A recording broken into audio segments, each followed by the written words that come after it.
an all-inclusive, full-on assault with all of our players. A show that focuses on moving our political, social, economic, gender, and cultural conversation forward. And all of our players means all of our players. It's Chew's Views. And now, here's your host, Richard Chew. Good Wednesday morning, progressives. Welcome to all the rest of you, most definitely. Welcome to the May 13th, 2026 edition of Chew's Views. 773-763-9278 is the number. Find my show on Facebook Live, TuneIn Radio, and YouTube. Also broadcasting on AM 950 in Minneapolis, AM 1520 and 103.5 FM from WARR in Warren County, North Carolina.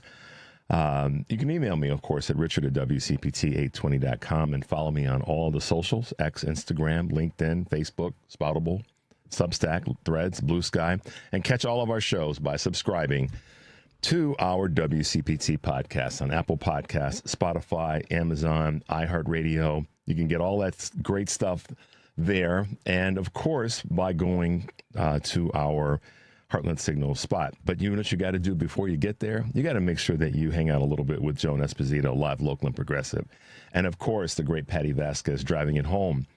And It's the Democracy Stupid is also a place you can spend some time with Edwin Eisendrath, Out Chicago, and our other great shows and interviews. Make your way, of course, to heartlandsignal.com because that's where the good stuff is. Share and share alike. Busy show today. Got a few things I want to get to as quickly as we can this morning.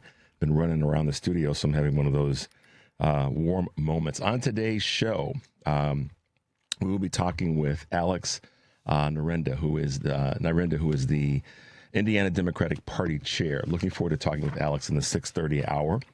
And Kurt Mullett, speaking of Indiana, is also going to be with us from Hoosier Blue 63 in the 7 o'clock hour.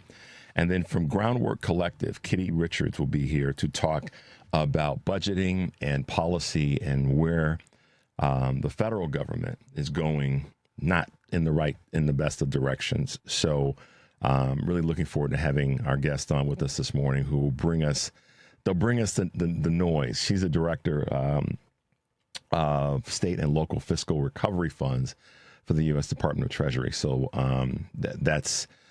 she's a former director, I should say, of that, and now a fellow, meaning Kitty Richards with Groundwork Collaborative. And you guys know about Kurt, and certainly Alex is a new voice that we're looking forward to talking with. He's the vice chair of the Indiana Democratic Party. So that's what's happening today. We'll get right to it with today's question because I've got some comments about it. So, in the last 2 weeks, the court systems, the Supreme Court specifically, and state legislators as well, have made it clear that we don't really give a damn about people of color and other groups that have been, so to speak, marginalized when it comes to a lot of things, but particularly when it comes to voting in America. And so we saw what the Supreme Court did. We saw what Florida, Alabama, and Tennessee did, and now South Carolina. There's a South Carolina, you guys should have seen this. It's crazy. There's a South Carolina official that basically said we have to do, by any means necessary, we have to gerrymander our state. It's almost a direct quote, Henry. She said, by any means necessary, we have to gerrymander our state because we got to stop these people. I should have gotten the clip. I apologize, guys. And I had it, and then I'll have it for you. She said it. So South Carolina is next. Southern states. So here's what I have to say about this. And I've been trying to figure out how to fancy up my words, but I'm not the first person to say this. We have a clip. I'm going to read you. I'm going to read you the question, and we're going to go to a clip. Then I'll talk a little bit about it. The question is, with the state-sanctioned gerrymandering that's taking place in mostly southern states, or states that are viewed as red states that are southern states, to be more specific. The question that I have is, should African-American NCAA athletes reconsider attending schools in those states? I know that there was a conversation out there that any black athlete that's playing for a school or going to a school where they're playing in a sport that's part of the SEC, that they should reconsider that. I mean, I'm using the word reconsider because the heavier words like quit, not play, stop playing, don't attend, all those things. I'm trying to be somewhat pragmatic in the conversation and the question. Should these African American athletes, should our African American athletes that are attending these schools that are in the southern states that have made this decision that they're going to have state-sanctioned gerrymandering, should those athletes reconsider attending those schools in those states? And I say it broadly for any student, but athletes, because we know that that's one of the big recruiting tools, is to use that as a mechanism to say, hey, we can bring you to our great school. But the state that you're in, that school is in, may not be all that great. So I want to hear what you guys have to say about that. And then I have a comment that I want to make, and then we're going to play a clip. Well, let's play the clip first. Let's play this one. You know which one I'm talking about? Yeah. I was born and raised in Birmingham, Alabama. Live in Brooklyn with my wife. The kids were born here. We're raising my kids here. And I am a lifelong Alabama Crimson Tide football fan. I had no choice in the matter. I was indoctrinated from birth.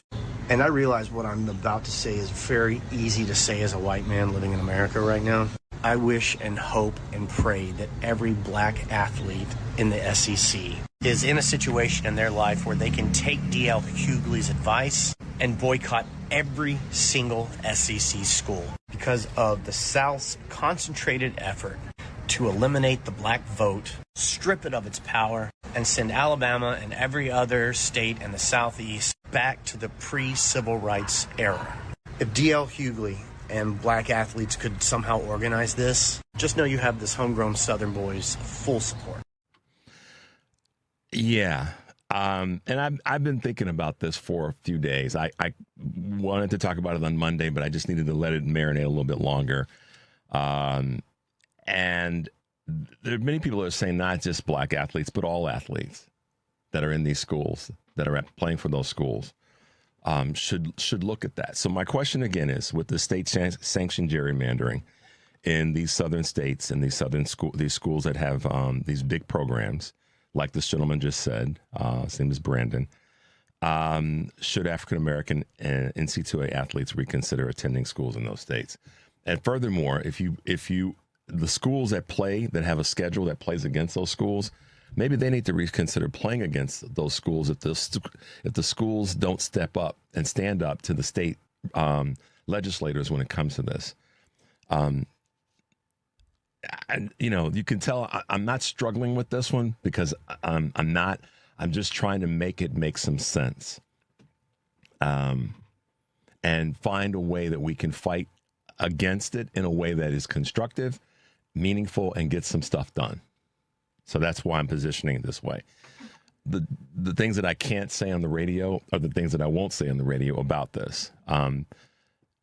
But that being said, I want to get your thoughts on if, with the state-sanctioned gerrymandering in southern states, should African-American athletes, NC2A athletes, reconsider attending those schools in those states? And for all the southern racists that want to, now that this woman in South Carolina has said, by any means necessary, we should gerrymander South Carolina to protect us from those people. So my feeling is this, to all those racist Southern folk who decide they want to come up to the northern states or to the blue states and take advantage of our job opportunities, take advantage of our good well-being, and take advantage of all the things that we do in blue states successful, stay the hell out of our states. Just stay away. Just stay away. Stay the hell away. We're tired of you coming to our states and people talk about folks taking jobs, saying that the Mexicans coming across the border are taking jobs. There's a lot of people that are in red states, and I've watched it, that come into Illinois for jobs. I've seen people that commute from Indiana. I see it every damn day. I see it from people that come from Wisconsin. And we love our Wisconsins, but y'all voted for Trump. So till you get your heads right, this lands in your lap too. I've seen people come from Indiana from Indiana, and even recently with Michigan going for Trump, even though Michigan's got a great state legislature and we're trying to fix some stuff there and help them fix it. If y'all can't handle being in your state and not have what you need, then don't come to Illinois. Don't come to a blue state and bring these garbage ideas to our blue states. Stay the hell where you are. You come from Indiana in your... I got to stop there because I'm about to say something. When I saw this woman say this about South Carolina and those people, we need to protect ourselves from those people. I decided that because I've had this clip for a couple of days and I've had these thoughts for over a week because I saw what D.L. Hughley said. I saw what others have said. Then stay the hell out of blue states. We don't need your garbage. We don't need you talk about taking jobs. We don't need you coming from a red state that's jacked up to a blue state to affect the people who work here, that live here, and then taking your income back out of the state that you earned in a blue state. Stay in your red state. Stay the hell out of our blue states. If you don't want to play ball in a way that's fair, then don't come to our blue states. We don't need you. Just how I'm seeing this.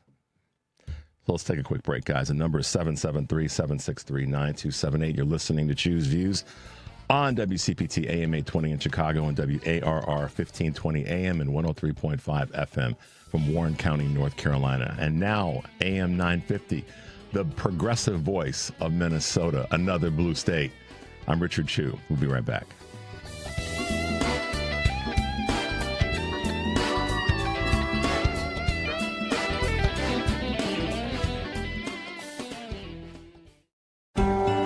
Life is full of balance, but if you are one of the millions of people affected by dizziness, vertigo, and imbalance, finding your footing isn't as easy as it seems.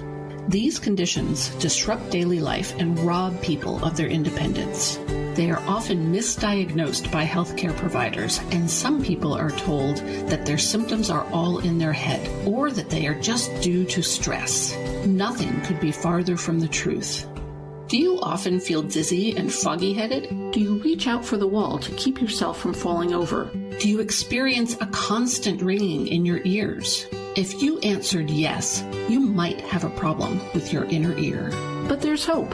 Visit liferebalanced.org or call 800-837-8428 to learn how you can get better. Again, that's 800-837-8428. Sponsored by the Vestibular Disorders Association. 1 in 4 Americans have a disability. I'm one of them. I'm also a working mom who cares deeply about making sure every child with a disability thrives by getting their access needs met. We've got a trusted ally by our side.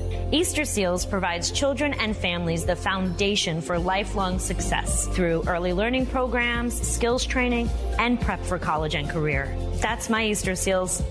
Make it yours. Join us at easterseals.com.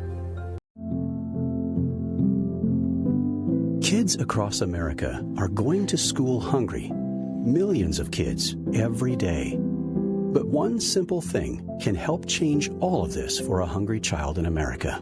Good, healthy food and the energy it brings. With help from caring people across America, No Kid Hungry is providing healthy meals and hope to hungry kids so they can build better futures. To learn more about ending child hunger in America, go to helpnokidhungry.org today. Alexa, play WCPT. WCPT from TuneIn.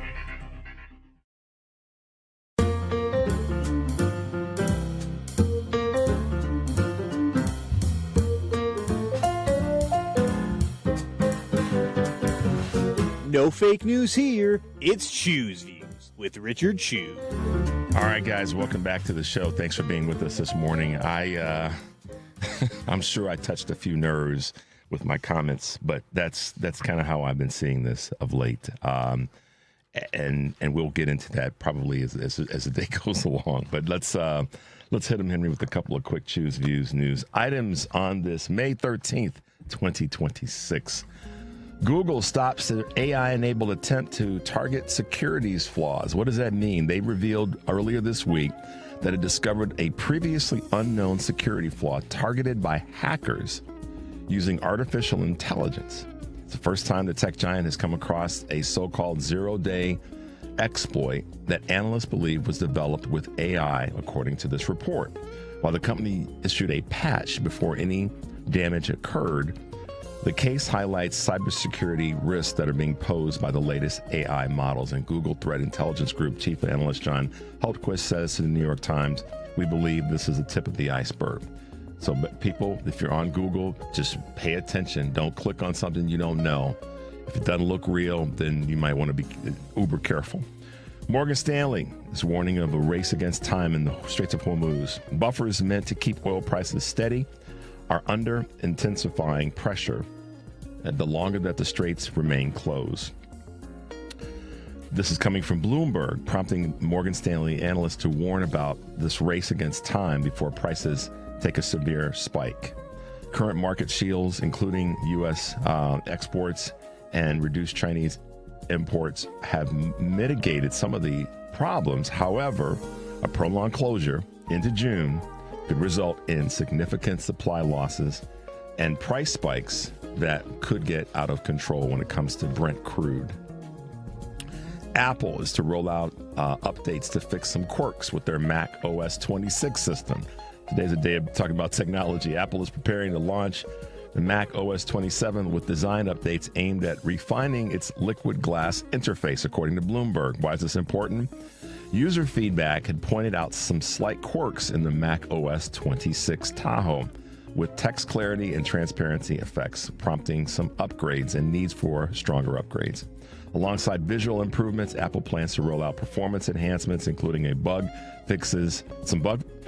bug fixes and battery life updates. All right, so for those of you who are techies and are Apple people, just again, pay attention to the products that you have. Inflation spikes as high gas prices squeeze consumers. Consumer prices increased 3.8% in April compared to the year before, the fastest rate in nearly 3 years. Did you hear that, Trump and your acolytes? Driven by elevated gas prices due to the war in Iran, according to federal data that came out yesterday.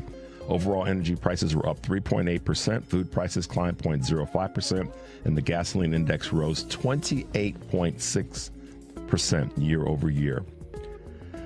So he's floating this temporary gas tax to help cushion, but it's really not it's not going to have the impact. It might change gas by maybe 18 cents a gallon, and that's important. But compared to $1.50, I mean, no.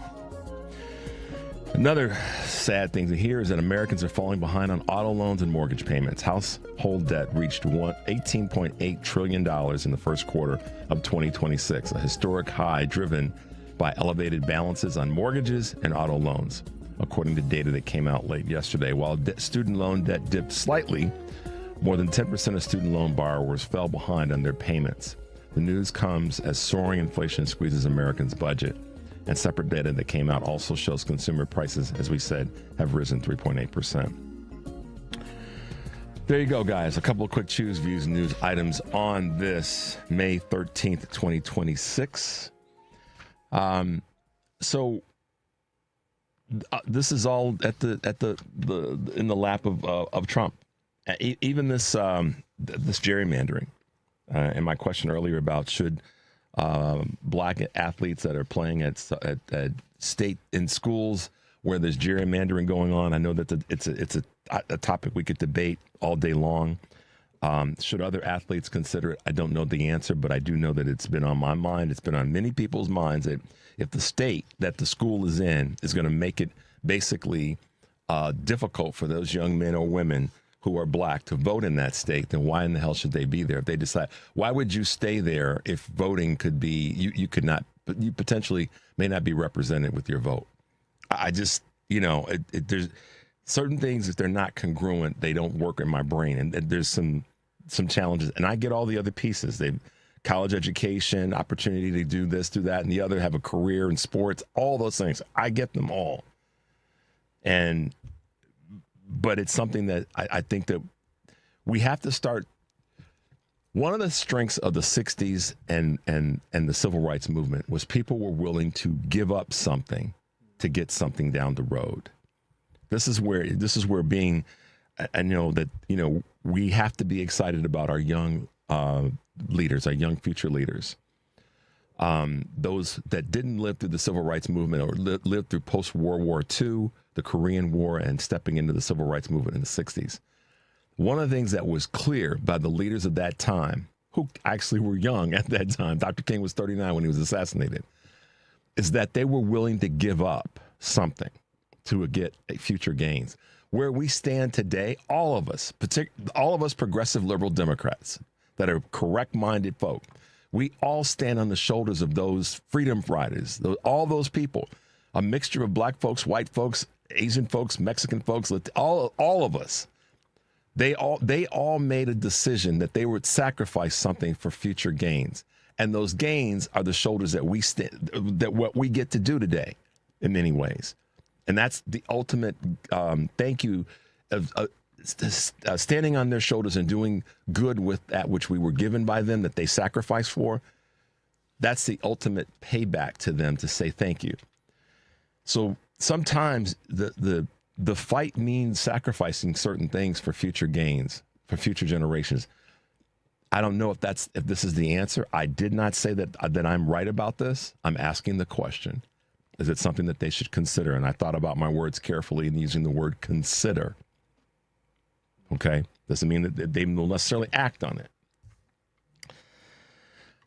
Donald Trump. You guys may have heard this by now.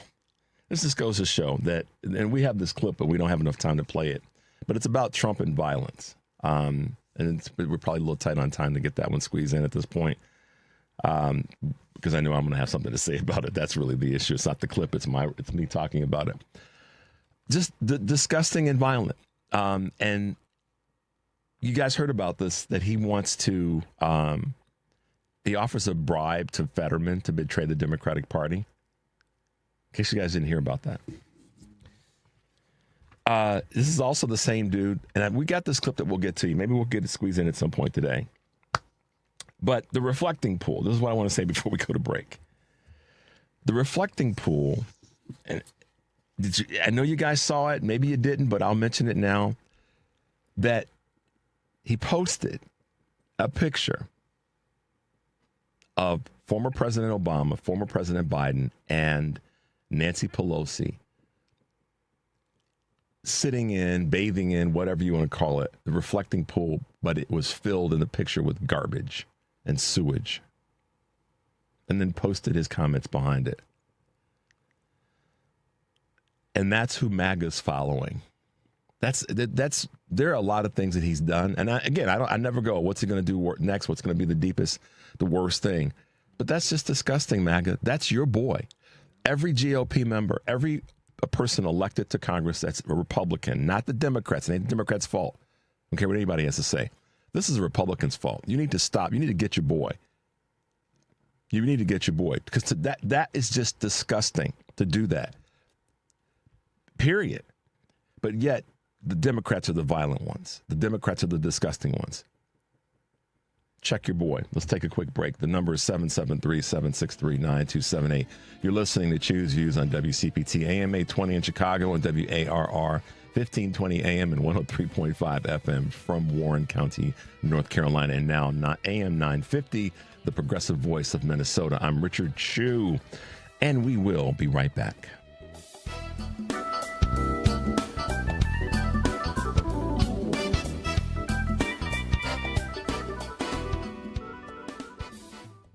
Saving money in your next project when you shop at Menards. Pittsburgh's ultra-advanced semi-transparent exterior stain and sealant in one can be applied to damp wood, allowing you to clean the surface and stain in one day. Save big on ultra-advanced wood stain today. View our entire selection of stains and accessories on Menards.com. Plus, check out our weekly flyer to find all the great deals happening this week. Save big money at Menards. Not all people are the same. And yet, when we visit the doctor, our treatments don't look that different. Why is that? Because we just don't have enough information to do it better. By gathering health data from 1 million people, our country's best researchers will be able to develop treatments that are as unique and complex as we are. With this new information, doctors will have a better understanding of disease so they can innovate the next great breakthroughs in medicine. Learn more at joinallofus.org. Are you excited about being a new grandmother? Of course I am. A little intimidated, too. Why? Taking care of a baby today is so different than when I had you. But, Mom, you did great with me. Thanks, son. But I put you on your stomach to sleep. Right. But now we know that babies should always be placed on their backs to sleep for naps and at night to reduce the risk of sudden infant death syndrome, or SIDS. You also slept with blankets and toys in your crib. True. But now we know to keep everything out of the crib except for my sweet baby girl. No blankets, pillows, or other soft or loose items. Daddy's going to teach Nana all the ways to keep you safe while you sleep. Yes, he is. Yes, he is. For more tips on safe sleep for babies, visit safetosleep.nichd.nih.gov. That's safetosleep.nichd.nih.gov. Sponsored by the Eunice Kennedy Shriver National Institute of Child Health and Human Development. You're listening to WCPT 820. Here's the latest Chicago weather update. From the Weatherology Weather Center, I'm meteorologist Michael Caro. For today, we'll have mostly cloudy skies with high temperatures climbing up into the lower part of the 60s. We'll have our winds out of the northwest at 10 to 15. For tonight, gradually decreasing cloud cover, a low of 42. Thursday, back to a good deal of sunshine, upper 60s for highs. For Friday, a chance for some scattered showers and thunder showers into the mid-70s. And that's your latest Chicago weather update. Currently, it's 55. Chicago's Progressive Talk, WCPT 820, where facts matter.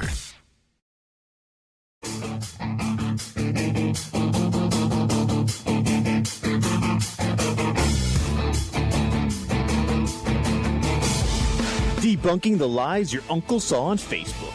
It's Chew's Views with Richard Chew. Yeah, we gotta break down those lies and all those crazy things that are not getting us anywhere.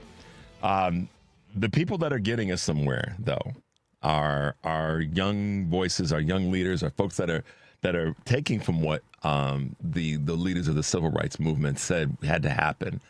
And that's that we had to fight through no matter what was going on. Wherever we are, there's always a fight, and we need people that are willing to put it on the line, essentially. In Indiana, we've seen a lot of craziness in the last 2 weeks when it comes to what this federal administration is doing. And with us this morning is a person that's, I'm going to put it this way because I'm being kind of partisan today by design, that's on our side in Indiana, and it's the vice chair of the Indiana Democratic Party, Alex Nyirendah. Good morning, Alex, and welcome to Chew's Views on WCPT. Good morning, Richard. Thank you so much for having me. It's my pleasure, man. I'm a little frothy today, so I feel it. You know what? I don't blame you. I'm a little frothy today. I was, as I follow things and then preparing for a show, I come across various things and things, grab my eyes in a different way. And when I saw that, and I'm drawing a blank on her name, the woman that's in South Carolina, she's one of the she's one of the state officials, said that the state of South Carolina should go ahead and use by any means necessary, gerrymander the state so that we can protect ourselves from those people. It made me feel a certain kind of way because I have family and friends in South Carolina, as you may potentially, but to the bigger issue, I think we as Democrats right now have got to strap on an additional vest of power and just fight like hell. We don't have any choices because we've been saying, and particularly black folks and other folks of color, and to some extent the LGBTQ community and other marginalized groups or groups that have been attempted to be marginalized, have been saying for a long time, this is not coming, it's here. Mm-hmm. So Alex, as a leader of a party in a state, how how are all of these things impacting you? How are you dealing with this? And then what is your vision? Because ultimately, I'm a problem solver. How do we go forward? Yeah, absolutely. That's a great question. I think your point is about fighting like hell. Yeah, we have to fight like hell. And really, my starting point right now is, we got to stop fighting each other. We have to stop fighting each other and start fighting beside each other. So stop fighting with each other and start fighting beside each other. That's the first step. But honestly, really, for me, I think that in so many ways, just, we've lost our core base, and we have to get back to them. My chair, Karen Talion, has really worked this saying out: workers, wages, and wallets, and that's what we got to get back to. And we got to remember that we have to fight for workers, wages, and wallets, because the other side is literally just fighting, just to damn us into whatever it is, right? And so the current administration is terrible. And I have someone that tells me all the time, winning cures all, right? So we have to fight for those workers. We have to fight for those wallets, and we have to fight for those wages. And we have to fight for the middle class. Right now, the middle class is being hurt. Gas prices here in Indiana, I don't think I've ever seen it this high. They say it was this high in 2022. I don't remember it being this high. I really don't. And, Indiana being a state with the highest gas tax, the governor thinks that he can he can win us over by giving us a break from the gas taxes. But we have a legislature that actually voted for these gas taxes. I mean, even when gas taxes were reasonable, in the state of Indiana, I think we're paying 55 cents on the gallon just in taxes. So we got to get back to it. And we somehow became the educated party and the party that was just disconnected. So getting back to being regular people. And even in my role in leadership, I'd say this all the time: I'm just a regular guy, got 3 kids, a girlfriend, and a mortgage. And I'm just trying to get out here and live. And I'm just a regular guy. And we have to get back to that salt of the earth type of mentality that we were born out of. And I think, and Al, thanks for saying it that way. Just straight up real talk about it. I think that we, in getting back to it, have to remember that we have always been encompassing or willing to bring in anybody and everybody.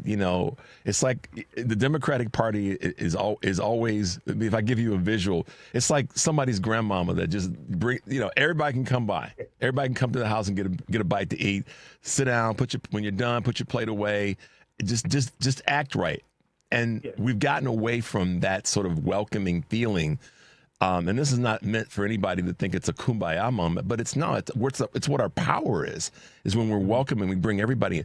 That highly educated, superstar person, I don't mean in terms of celebrity, but superstar doing great big things, and the guy or the woman who is, just doing regular stuff, taking care of things in the community, and everything in between. That's our party. And this is going to shock some people. When we talk about not fighting against each other, this is something that we have to recognize. We've kind of ticked off the person that's that superstar that's done great stuff, that's super smart, become wealthy, that's a Democrat. And we've ticked off the person that's the regular, everyday, in the neighborhood, salt of the earth person. We've lost connection with both of those groups. And this is where I think we have an opportunity, though. I say this, we have an opportunity to gather all of those folks back, because they all matter in our party. At least we've said that they do. So that, to me, is the opportunity. It's to say, hey, okay, we blinked for a bit. Now let's take that. We got our eyes open again. We got the crusties out of our eyes. Now let's take that lesson learned and let's go whoop the behinds of the Republican Party up and down the ticket. What are your thoughts, Alex? Absolutely. You couldn't have said it any better. We are the full spectrum when it comes to branding, right? Our party is focused on, the highest of earners all the way down to the lowest of earners. We have the intent and the policies on our side of the aisle that serve everybody. Right. But somehow we have lost those. We've lost. I think we've lost it because we've listened to the wrong people trying to give us a message. And I'm having this conversation with you. We could talk about a lot of detailed stuff today, but I think that one of the things that a lot of people are asking for is how do we get that back? Because I know people who are wealthy that their frustration is, why are y'all picking on us? I'm on your side. You know what I mean? Yeah. They're down with us. They know where they came from. They and at the same time, so that's why I'm very careful to say, oh, we can't.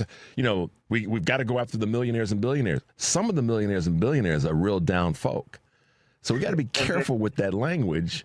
You know what I'm saying? You know what I'm saying? And absolutely. So that's why, as a party, I think the question that's got to be asked is, how do we get back the energy that allowed us to bring all of those people into the party, and not just because it's fancy to say right now, where I'm not taking PAC money because, well, we've got to be a little pragmatic and welcoming and bringing the folks in and saying, if we're going to fix the problems that we all are having, then we've got to have a message and we've got to have actions that solve the things that concern all of those people that we're trying to attract. Well, I think the first thing I could say is the other side has never made it easier for us prior to. So we absolutely have an opportunity right now. If we never had an opportunity, we got to strike while the iron's hot, right? Yep. I just look at races that we had here in Indiana in our 5th congressional district. Congresswoman Victoria Sparks performed. Yep. She won with less than 60% of the vote, and we've got an incredible candidate running out there. So we have to strike while the iron's hot. I hate to put this on the backs of our candidates because we do have to, as a party, coalesce and stand together, and really just, again, I can't say it enough. Just really get out of our own way. COVID actually kind of hurt us as a party because we were the party that knocked doors, right? Mm-hmm. And, there's not as much of that. And that democratic community that we had, that was built in 2008, carried on and has carried on since then, was really fractured when COVID happened because people aren't just used to looking at each other, like even now, you and I are looking at each other through a computer screen, right? And that's kind of where the world has gone. So I think for me, Chair Italian says workers' wages and wallets. For me, I'm just back to the basics. Yeah. Let's start those neighborhood meetings. Let's get back out there. Let's really start talking, and that leadership on the ground. So those precinct chairs, those township chairs, those ward chairs, whoever's in those roles, it's really time for us to lean on leadership that's on the ground to build it up, because you may be in a neighborhood that is a 7-figure neighborhood and a Democrat and lead in that neighborhood, or you may be in a neighborhood that is marginalized, and being able to lead on the ground like that, it's this isn't my party. This isn't Alex's Indiana Democratic Party. This is our party. Right. We are the party. I am just a servant of the party in this point right now. And so for me, I think the best way for us to get there is for people to feel empowered at every level. Yeah. That feel empowered at every level. That's a good statement for us to take a quick break. Alex, we're going to take a quick break and we'll come back. We're going to talk a bit about some things that are specifically happening in Indiana and some of the numbers there. The number here is 773-763-9278. You're listening to Choose Views on WCPT AM 820 in Chicago and WARR 1520 AM and 103.5 FM from Warren County, North Carolina. And now AM 950, the progressive voice of Minnesota.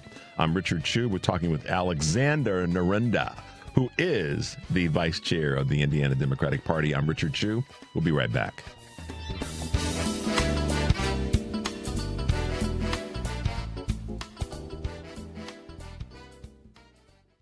After getting my promotion, the time had come to sell our home, so we got an appraisal. But it was much lower than we expected. Before we had it appraised again, a friend suggested we make some changes. I put my framed vintage Negro League baseball shirt, our African art, and family photos into storage. And that second appraisal came back much higher. It's a shame we had to hide who we are to get a fair home appraisal. A recent study found that Black and Latino homeowners are about twice as likely as white homeowners to get low appraisals. For example, one Black homeowner received an appraisal more than double the original after removing family photos, Black art, and books from her home. If you believe your home has been unfairly appraised because of race or national origin, that could violate the Fair Housing Act. Contact HUD at hud.gov/fairhousing. That's hud.gov/fairhousing. Everyone has a right to fair housing. A public service message from HUD in partnership with the National Fair Housing Alliance. Those headaches and stomach aches your child gets may be migraine. 10% of children and 28% of adolescents have migraine disease. Migraine at School can help. Learn more at migraineatschool.org. As a parent, I know how migraine impacts my daughter's ability to learn. Every child deserves the chance to flourish in school. Visit migraineatschool.org. Sponsored by the Coalition for Headache and Migraine Patients. Kids across America are going to school hungry. Millions of kids every day. But one simple thing can help change all of this for a hungry child in America. Good, healthy food and the energy it brings. With help from caring people across America, No Kid Hungry is providing healthy meals and hope to hungry kids so they can build better futures. To learn more about ending child hunger in America, go to helpnokidhungry.org today. Because facts matter. You are listening to WCPT 820.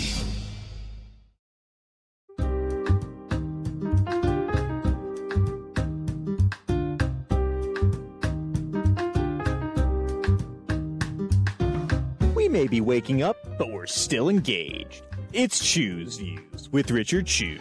All right, guys, welcome back to the show. I am speaking with Alex Nyirendah, who is the vice chair of the Indiana Democratic Party. Alex, the Democrats in Indiana have been fighting an uphill battle. Your state has got some pretty awful Republican legislators, from the governor to the lieutenant governor, pretty much any elected office of the top three, the AG, the Secretary of State, the governor, lieutenant governor, so I should say the top four, are they're doing some awful things for the state there. And there's no debating like it. They just are. But the Democrats are stepping up. The House Democrats earlier this year put forward some bills to really focus on families in Indiana and focus on working families in Indiana. Talk a little bit about the Hoosiers, Working Hoosiers agenda.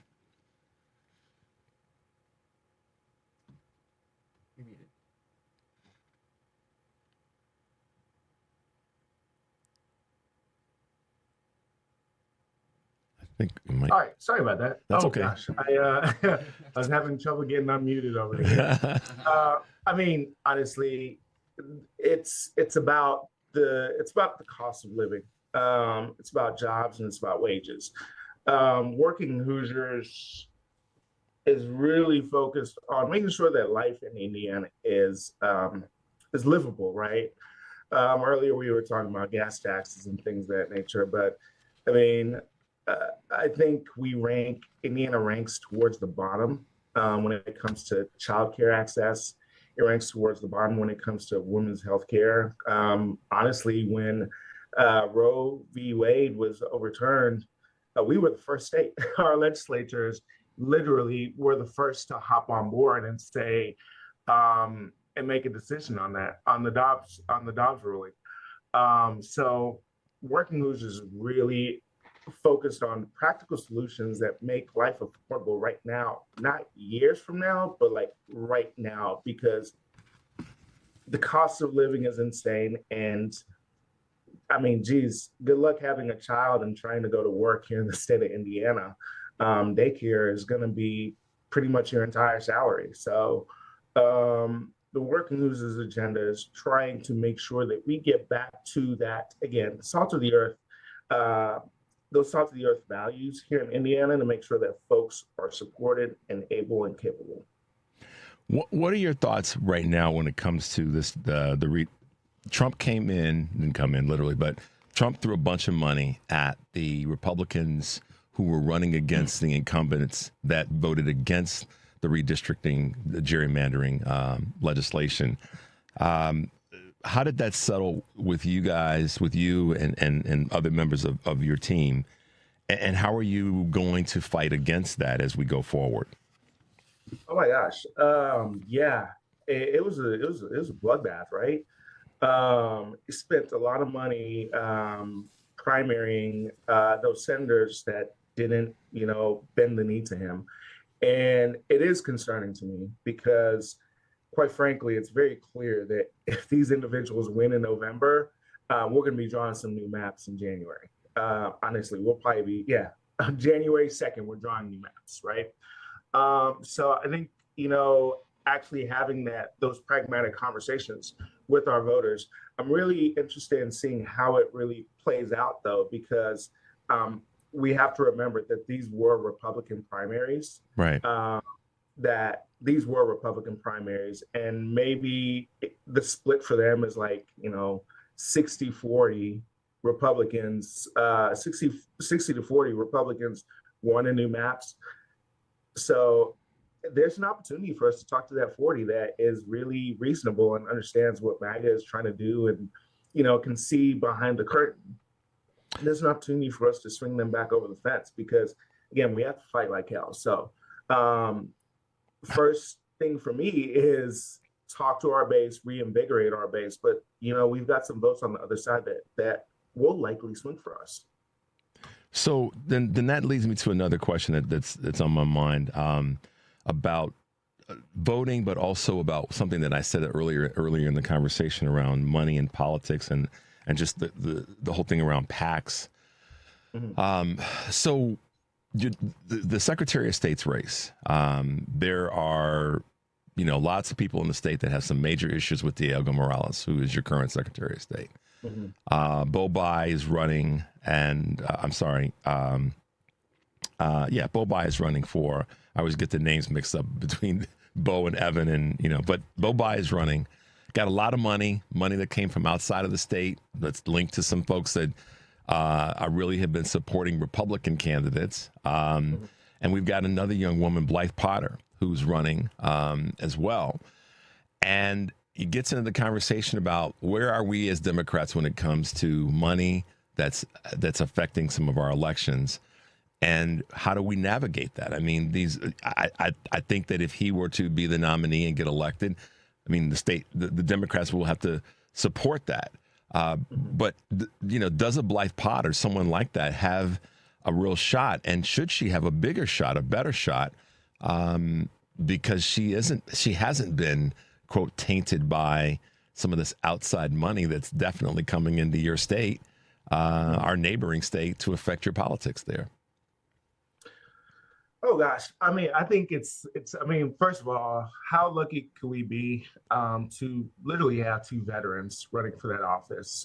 Two people that have a true understanding of the word integrity, especially when dealing with someone like a Diego Morales. I mean, just for the record, I'm not sure if your listeners know this, but this guy bought himself a $100,000 luxury vehicle on the taxpayer dollar. So that's what we're dealing with our Secretary of State. Now, when we talk about the money in politics, I think the ugly truth about it all is, campaigns do need money, right? Yeah.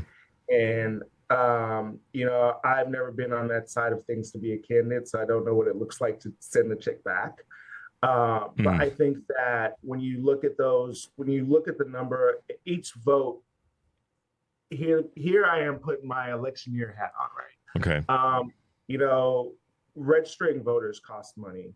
Talking to voters costs money. Being on TV does cost money. So that argument about accepting, funds and money from people, sometimes feels a little bit unfair to me, because, your campaign is like a car, right? your candidate is the insignia on the vehicle. So if it's Ford, your candidate is a Ford. The people around the campaign are the wheels, and the money is the gas that makes the car go, right? Yeah. So you need gas in the car for it to actually operate.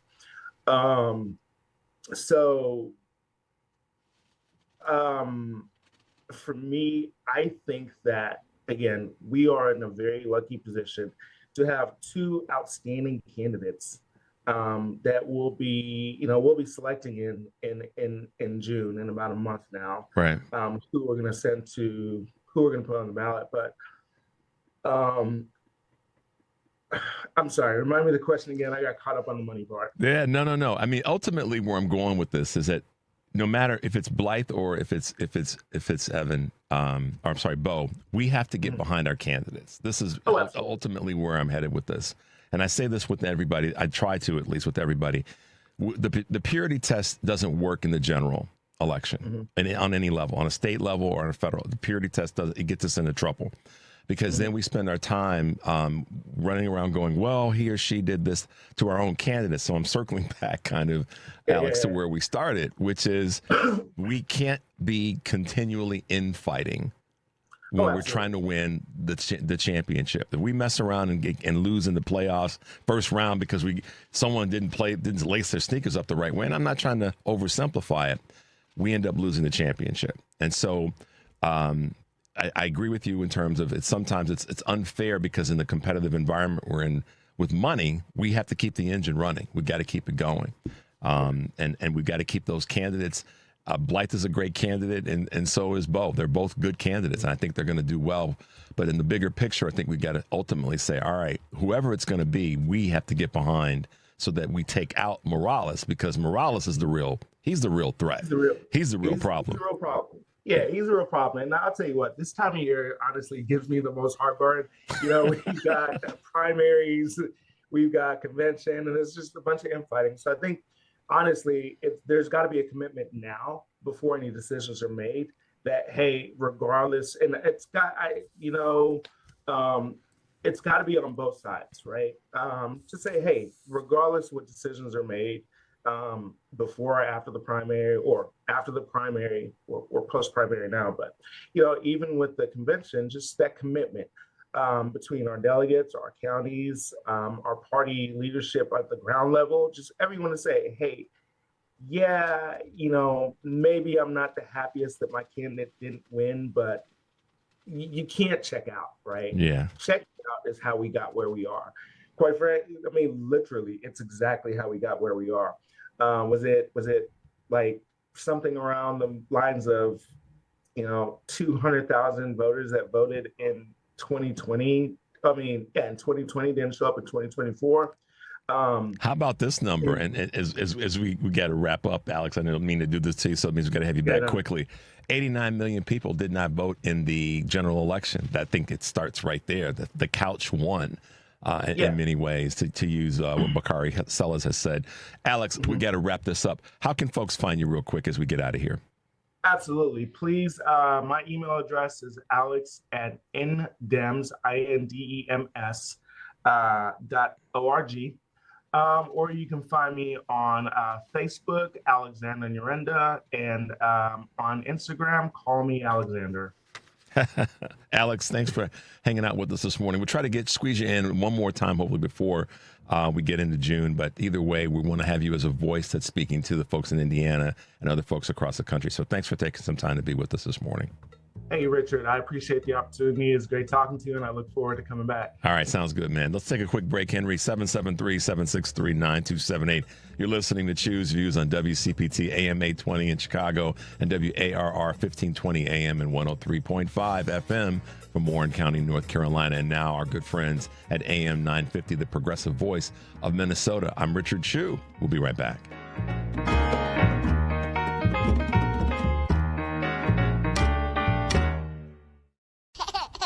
Are you excited about being a new grandmother? Of course I am. A little intimidated, too. Why? Taking care of a baby today is so different than when I had you. But, Mom, You did great with me. Thanks, son. But I put you on your stomach to sleep. Right. But now we know that babies should always be placed on their backs to sleep for naps and at night to reduce the risk of sudden infant death syndrome, or SIDS. You also slept with blankets and toys in your crib. True. But now we know to keep everything out of the crib except for my sweet baby girl. No blankets, pillows, or other soft or loose items. Daddy's going to teach Nana all the ways to keep you safe while you sleep. Yes, he is. Yes, he is. For more tips on safe sleep for babies, visit safetosleep.nichd.nih.gov. That's safetosleep.nichd.nih.gov. Sponsored by the Eunice Kennedy Shriver National Institute of Child Health and Human Development. Nothing makes a gathering great like Eggland's Best Eggs. They're just so delicious, with better nutrition, too. For us, it's eggs any style, as long as they're the best. Eggland's Best. AP News, I'm Marcela Sanchez. President Trump is due to arrive soon in Beijing for his summit with Chinese leader Xi Jinping. Also invited to join Trump on the trip are prominent U.S. executives ranging from big tech to agriculture. A White House official says that includes Tesla and SpaceX CEO Elon Musk, Apple CEO Tim Cook, and NVIDIA President and CEO Jensen Huang, among others. The president is seeking a win by signing deals with China to buy more American food and aircraft, saying he'll be talking with the Chinese leader about trade, quote, more than anything else. In other news, AP correspondent Donna Warder reports on Nebraska's Democratic primary for a key U.S. House seat. It's too early to call Nebraska's Democratic primary for a seat in the U.S. House. With more than 51,000 votes counted, political activist Denise Powell has a lead of about 2 percentage points ahead of current state senator John Kavanaugh. The winner of the primary will face Republican Brinker Harding in November. He's been endorsed by President Donald Trump. And U.S. Senator Pete Ricketts easily won Nebraska's GOP primary in his bid to seek his first full term. Ricketts had been appointed to replace former Senator Ben Sasse in 2023 and then won a 2024 special election. A doctor at a hospital in Paris says a French woman infected in the deadly hantavirus outbreak on a cruise ship is critically ill and being treated with an artificial lung. The outbreak has now reached 11 total reported cases, 9 of which have been confirmed. The NBA's first openly gay player, Jason Collins, has died after an 8-month battle with an aggressive form of brain cancer. This is AP News. Ukrainian drone pilots turned a military exercise in Sweden into a critical warning for NATO. AP correspondent Ben Thomas has more.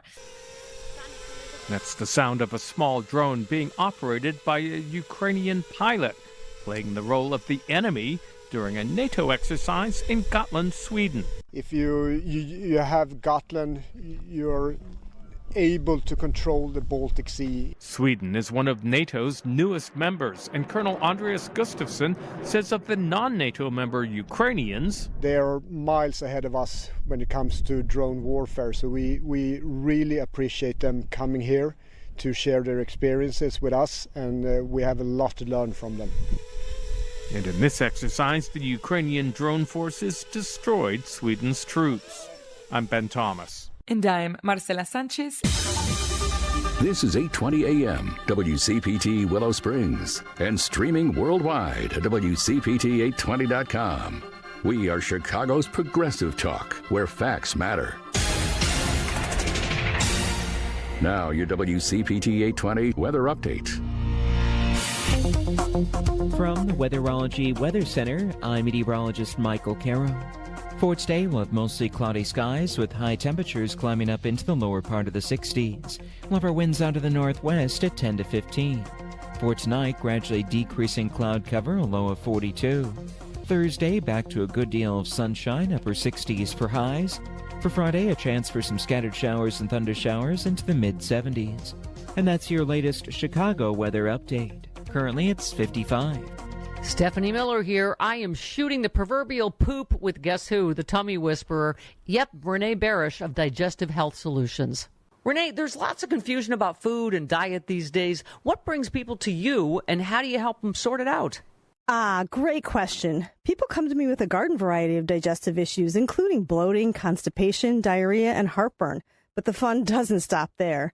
So many people bypass these symptoms and exhibit skin conditions, low energy, and poor sleep. Okay, then what? Well, I provide expert navigation with diet as well as sensitive testing for your digestion and microbiome. These tests provide clear data about what's happening in your body. And now with this info, I create a go-forward plan to help you feel better. That's great. Thanks. Thank you, Mama. You can talk to Renee at 847-207-2034 or visit thetummywhisperer.com. That's 847-207-2034. Just ask for Renee. 847-207-2034. Hey, Google, play WCPT. Streaming Chicago's progressive talk from TuneIn.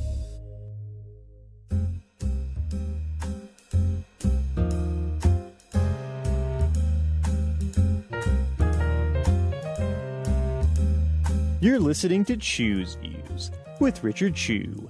Take it away, Richard.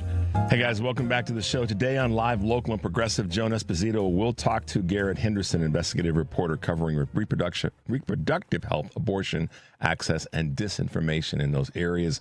Greg Hines, columnist of the Chicago Crane's business publication, and Dr. Stockton Meyer, infectious disease physician at the University of Illinois Health Center. Live, Local, and Progressive, weekdays 2 to 5 here on WCPT, Heartland Signal, and TuneIn. Tonight on Driving It Home, Patty Vasquez will be joined by guest host Dwayne Kennedy, Ken Mejia Beal, and their guests will be Wisconsin radio host Ben Kamenos. Driving It Home with Patty Vasquez. Weekdays 5 to 7 Central here on WCPT, Heartland Signal, TuneIn, YouTube, and Facebook. And tomorrow on Choose Views, Indiana State Democratic State Rep Matt Pierce will be with us, Congresswoman Haley Stevens, Democratic candidate for Senate in Michigan, and Adam Klasfeld, founder and editor of All Rise News. I know he's got some stuff to say about what's happening with the courts right now, our court system, not our justice system. So there you go. If you want to catch our shows and any of our episodes, obviously you can go to the Heartland Signal page and click on the live tab, and there will be live stream shorts from our heartlandsignal.com, our Heartland Signal digital newsroom. So make your way over there. Indiana is part of the conversation today. We just had a chance to talk with Alex Nyirendah, who is the vice chair of the Democratic Party in Indiana. And it's Wednesday, so our good friend Kurt Mullett from Hoosier Blue 63 is rolling with us. Welcome to the show, co-pilot. What's going on today?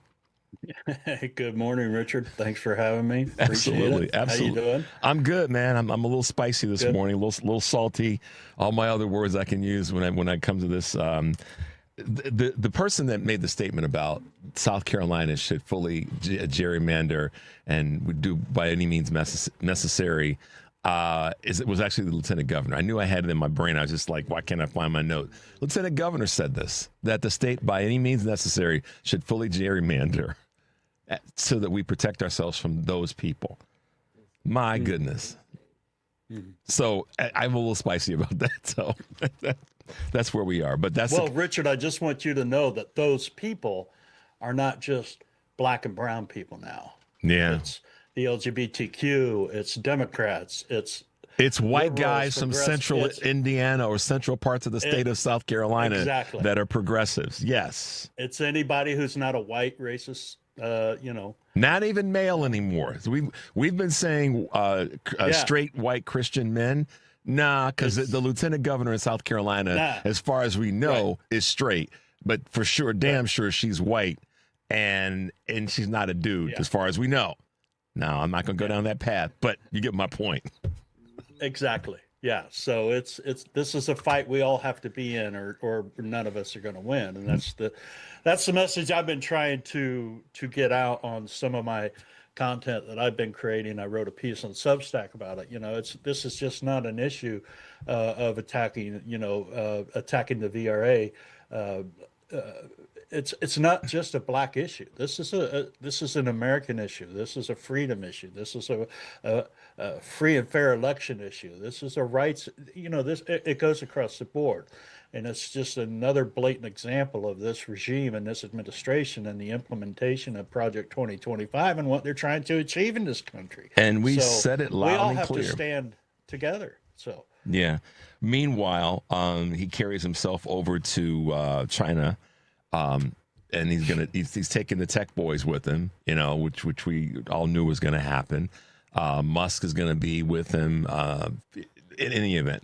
He's taking the tech boys with him, and it's a typical sort of mob kind of move.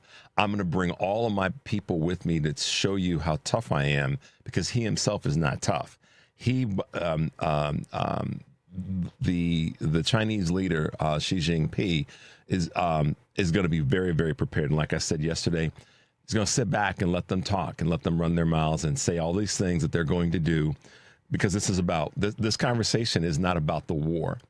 This conversation is around chips. It's around how do we. It's an entourage. It's a group of. Thank you. That's the word I was looking for. Yeah, it's to come in and say we're the big players here, but China's got one thing.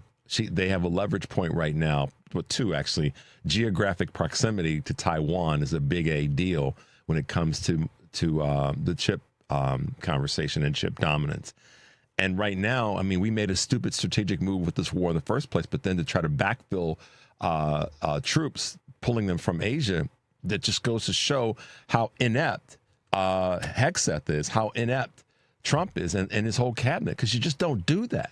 If you have to go, you go prepared, knowing we pull from an area where we don't have a threat that's going to come and bite us in the behind, and this is what's going to happen here. So yeah, but we know he has no idea what he's doing when it comes to anything, especially diplomacy. So he's just an idiot, and he takes this many people with him because when he falls asleep, he has to have people talk for him, so that there's not just dead space there. All right, so he's falling asleep all the time now, and he's got this thing going on when he falls asleep and his head goes down. He's got this quivering of the lip, Yep. And I mean, this guy. I just wonder what they shoot into his hands every day to just keep him upright, and how many times he goes through a diaper change, all of these things. It's just. And this is the same. I mean, I know I'm being silly, but this is ridiculous. Sometimes, listen, is just ridiculous. We can get granular about substance. We can get granular and substantive about things that matter, and we do this often. And you and I do, and many of us do this. At the same time, we do have to every now and again point out the lunacy and the flat out embarrassment of this person and the people that voted for it, because. Like I said earlier about this whole thing with the reflecting pool. I mean, the Democrats are the violent ones. We're the ones that are advocating violent behavior and disgusting behavior. Yet the president Donald Trump decides he's going to post a picture of the two previous presidents and the speaker wading in feces. I mean, this is where. Well, that's just his immaturity level and his hatred and his just stupidity. But you haven't even mentioned the fact that the reflecting pool has gone from a $1.8 million budget to a $13.1 million budget, which is a 627% increase on a no bids contract. Nobody's talking about that. But, it's like, and who did that contract go to, Kurt? It went to somebody that is already in the circle of no bid contract players that are part of the Trump universe. But I know a guy that does pools. I do too. You must be the same guy. I mean, it's like it must be the same guy, because our guy or gal, woman, gets it right. First bid, they get it right.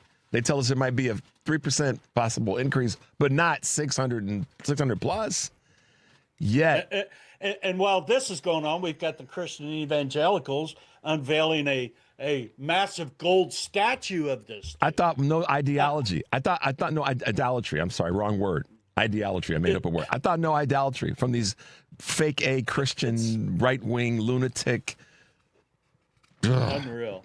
Unreal. I could blame it. I could blame it and say somebody cut me off in traffic this morning, but that's not the truth.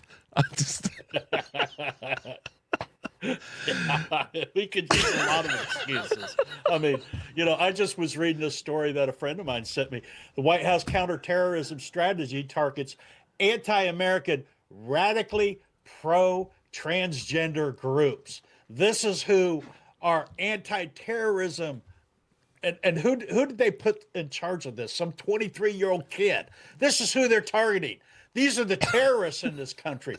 These transgender people. I mean, I'm gonna get you to curse this morning. I'm working on it. I'm trying. No, I'm not going to do that because I can control myself. I know you can. And I understand the platform that I'm on, and I am very respectful for that. I wait until I turn you off, and then I walk out of the room and I light it up, let right? go of all of them. Then, because it's just. But this is, I think, for a lot of people, when we talk about getting folks involved and having people be welcome to the tent, like Alex was talking about, and be a player, irrespective of where they sit on the economic scale or all those other things that we could say as part of our tent. I know for a fact, this is not something I wonder about. I know for a fact that there are people who are they don't know what to do with their frustration. And absolutely, I know you hear from them. I do. We both know that each other hears from people that are so frustrated they don't know what to do. And yeah, they are frustrated with things that aren't going well that we could be doing better as a party, but they're more frustrated with what the other side is willfully doing to harm us. We're going to take a break, Kurt. When we come back, I want to talk about that. And I also want to talk about this new thing that came out in the New York Times. I didn't even get a chance to send it to you on the missile capabilities that we supposedly destroyed. So let's take a quick break. When we come back, we'll talk about that frustration. You're listening to Choose Views on WCPT AM 820 in Chicago and WARR 1520 AM and 103.5 FM from Warren County, North Carolina, as well as our good friends at AM 950, the progressive voice of Minnesota. I'm Richard Chu. We're talking with Kurt Mullett from Hoosier Blue 63, and we'll be right back.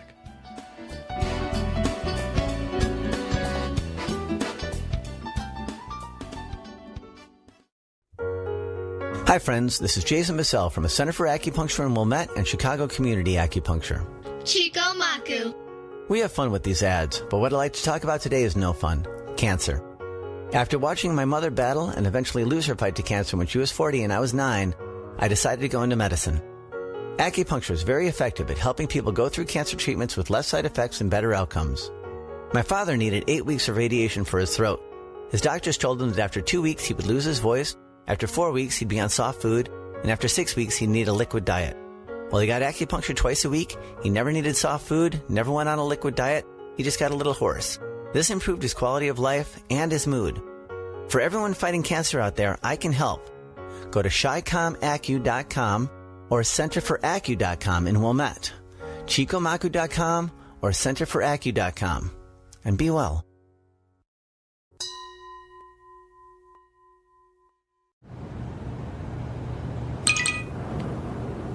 That's the sound of the ComEd Energy Efficiency Program, saving you money and energy.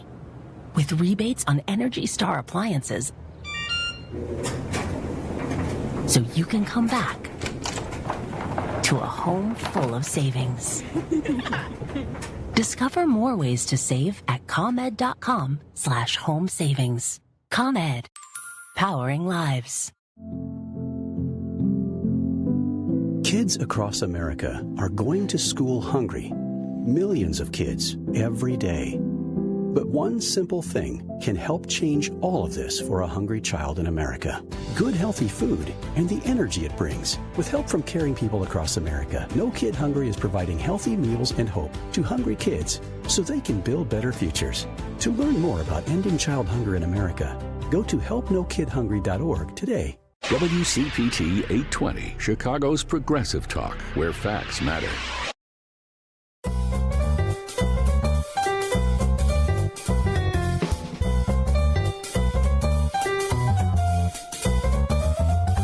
It's Choose Views, where we read more than just the headline. Now here's your host, Richard Chu. Hey guys, welcome back to Choose Views. I'm Richard Chu. If you're just tuning in, I'm with my good friend, Road Dog Kurt Mullett from Hoosier Blue 63.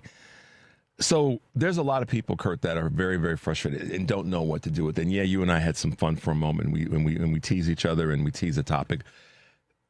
And that's necessary right now because folks are frustrated as hell and don't know what to do, where to direct their energy. And I think that some of the frustration or in some part, the frustration might be stunting people from getting involved. What are your thoughts about that? People, messages or text or whatever, and you do too. They don't know what to do. Hey, Kurt, hold on a second. Kurt, check your volume. You're a little muffly right now. I think it's on your end, not on ours. Just make sure you're. Okay. How's that? Any better? That's a little bit better. Whatever you did, keep doing that. Okay. Let's move closer to it. How's that? It's a little bit better. Go for it. Let's see what we can do. Okay. Sorry about that. That's okay. Yeah, I know from people commenting on my platforms and sending me texts and messages and what have you that, they're frustrated. They don't know what to do. How can they help and what have you? And one of the things I've been doing is I've been creating content, and I'm telling people, look, if you want to have a conversation, my channels are open. Drop me a line. I'll be more than happy to have a conversation with you. I don't care who you are. Let's talk, because I think conversation and being able to talk through issues is the best way to communicate and to help people get through these situations that we're faced with right now. So, just like what you do to help people get the word out and to, understand what's happening or try to get a grasp of it from all different perspectives, I think it's important that we all try to do that. So communication and talking and helping each other with just, you're not alone. This is, not just your issue. We are all dealing with this. I think that's the approach that we have to take. So, yeah, and I know that we get caught up in running hard to fix the things that we know need to be fixed, and in the process of that, we may sometimes forget that there's some folks that, and this is not a judgment, it's just an observation, that don't run as hard. They may want to. They want to get out the door and do something. And I kind of tie this back to what Alex said a moment ago about the door knocking and the getting out. He said that's kind of who we are, and he's right. I mean, we miss a little bit of the fact that COVID did interrupt that a little bit. And what went through my brain was, ironically, at the same time, we knew that we had to ramp up our mail-in voting. Meanwhile, the Trump folk are trying to destroy that. They tried to destroy it in 2020 and 24, and now again as we get to the midterms. But Alex was kind of right about that. Folks may have pulled back their normal activity of getting out, and I guess what Kurt and I are trying to say is use every tool you have to connect with people and communicate as best you can, and know that there's opportunity to be involved. There's opportunity to help and solve this big A problem that we have, i.e. the Trump administration and all of his minion. Well, I don't necessarily agree upon people be responsible. You're kind of cutting out again, Kurt. Sorry, man. I don't know what happened. I think it's better, but try again. No, I don't either. Yeah. Keep going. I don't know if you heard me, but I necessarily don't agree with what Alex said, but I'll be respectful and leave it alone. So. Okay. Yeah, I heard the part where you didn't fully agree with what Alex said.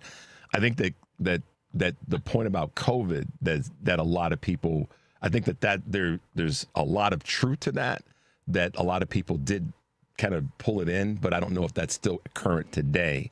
Because what I see is a lot of people that are out and that are that's how we've been able to get some of the successes from the people like the Blythe Potters and the Jackson Franklins and so many others, and not just in Indiana, but throughout the country. There's a lot of people that have been motivated to get out because of the problems that are coming from this administration. They are more active. They are saying, I'm not going to have my, so I don't fully agree with that being current, the issue.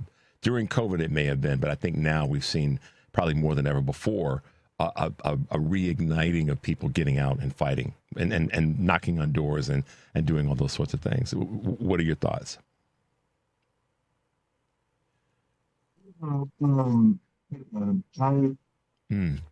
Kurt, we are having a tough time hearing you. So what we're gonna do is just give you a quick call, because I know for some reason the connection's kind of a little bit wonky right now. Call in the number that they call a number that we normally use if you've got that readily available, and then we'll be able to wrap up as quickly as we can, because we are having a tough time hearing you. So let's do that. Technology, guys. I don't know if you guys heard this while Kurt's redirecting and getting reconnected to us, but the U.S. intelligence shows that Iran's the conversation around Trump and the administration and Hegseth saying that we completely have obliterated, and even Marco Rubio has said it, that we've obliterated what was the Iran military and their access to missiles and all the rest. Well, a New York Times story came out yesterday that says, and this is really breaking news, essentially, that said that the U.S. intelligence is showing that Iran still is retaining operational access to 30 to 33 missile sites along the Straits of Hormuz, suggesting that its military remains far stronger than Donald Trump and the administration or the cabinet had once suggested. So I think we got Kurt back on. Are you there, buddy? Yeah. Okay. I'm sorry about that. I don't know what happened. Something. Probably had your foot on the cord. Yeah, sorry. Yeah. Sorry about that. That's okay. I was just saying, and we're going to wrap up in a couple minutes, but right. I agree with what Alex said about during COVID, that was the case. But since then, we've had a reigniting of folks getting out and campaigning and knocking on doors and really getting involved. And I think that ties to the fact that that's where I agree with you. I didn't agree with him on during COVID. Yes, since COVID, and certainly since the general election, we've seen that resurgence of folks all over the country, and that's how we've won a lot of these special and off-year elections. So. Yeah, and like you didn't hear me. I want to be respectful. I don't want to, but he's wrong at what he said, and he's out of touch, and that's the problem that we're having here in Indiana. Jackson Franklin knocked on thousands of doors. Victoria March is knocking on thousands of doors. Ben Davis is knocking on thousands of doors. He's a socialist candidate, trying to get on the ballot. Right.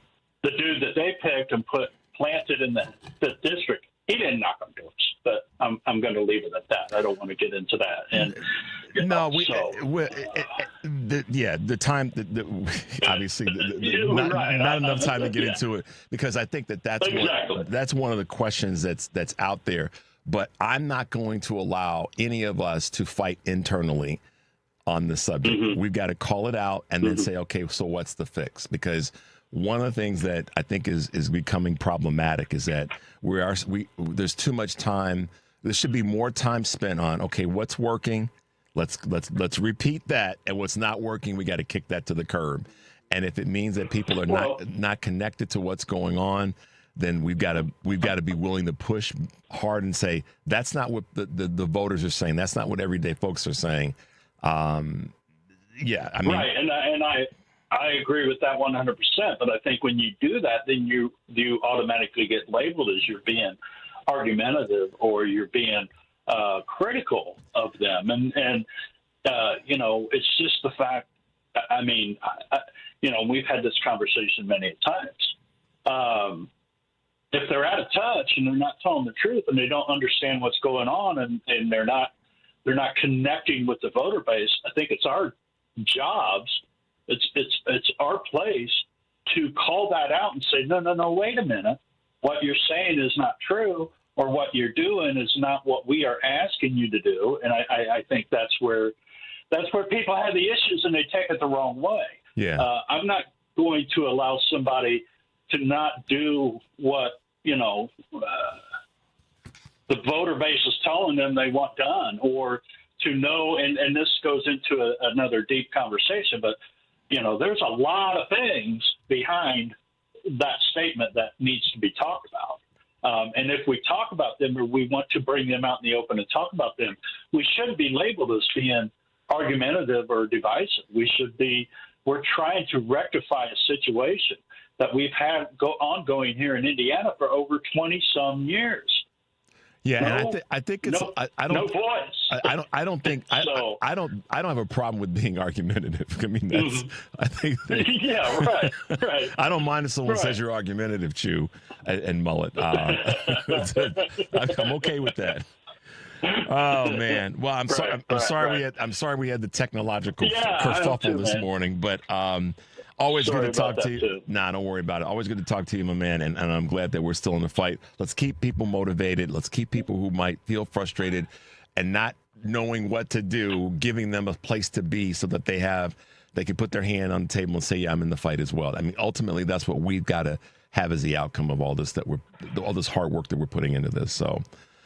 Yeah, absolutely. And if there's anybody listening that wants to reach out to me and have a conversation, look me up. You know where to find him. It's Kurt Mullett, Hoosier Blue 63. Absolutely. All right, man. Richard, thanks, man. I Gotta appreciate bounce. it. Good to talk Have a to you. great day. Be well. Talk to you soon. Let's go to a quick break, guys. 773-763-9278 is the number. Oh, my God. You're listening to Choose Views on WCPT AM 820 in Chicago, WAR 1520 AM and 103.5 FM from Warren County, North Carolina, and now AM 950, the progressive voice of Minnesota. I'm Richard Chew. We'll be right back.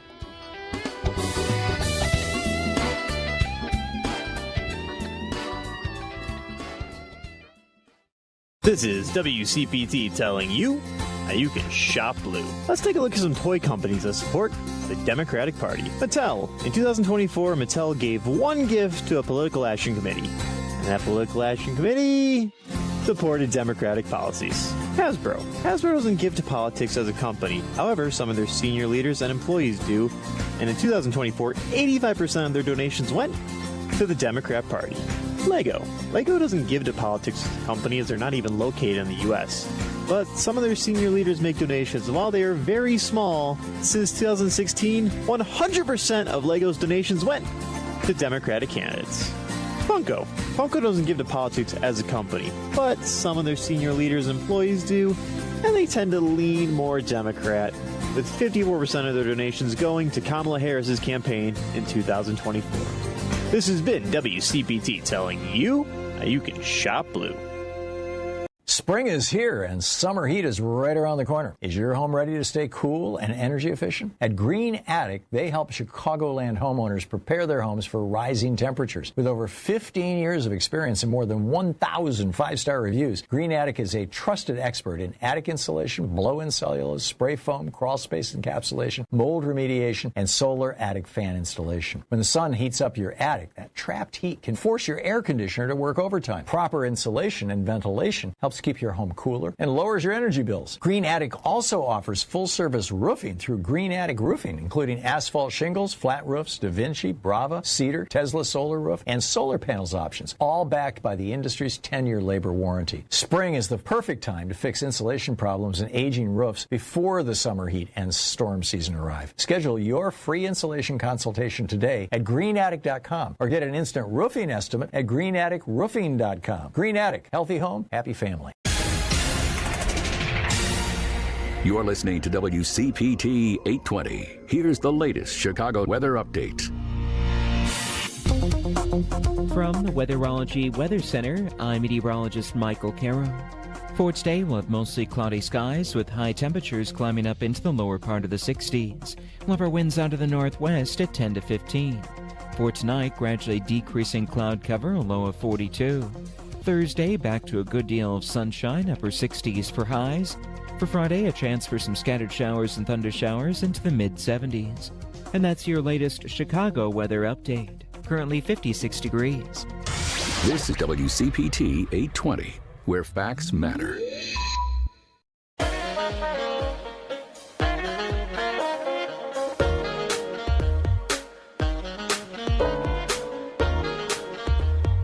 Don't hit that snooze button. It's time for Choose Views with Richard Chew. Hey guys, welcome back to the show. And if you haven't hit the snooze, if you did hit the snooze button, but you're with us, that's a good thing. Great to have Alex Nyirendah, the vice chair of the Democratic Party in Indiana, with us, and our good friend Kurt Mullett from Hoosier Blue 63 on the show. It might be interesting. This could be a little interesting to have them both on at the same time. Maybe we'll make that happen, and I'll just sit back and let the two of them chat. So.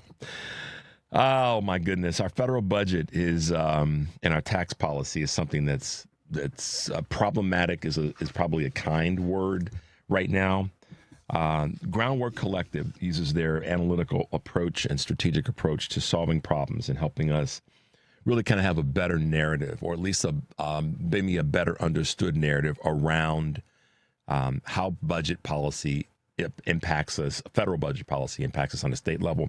And with us this morning is a senior fellow from Groundwork Collective, Kitty Richards. Good morning, Kitty, and welcome, I should say, for the first time to Choose Views.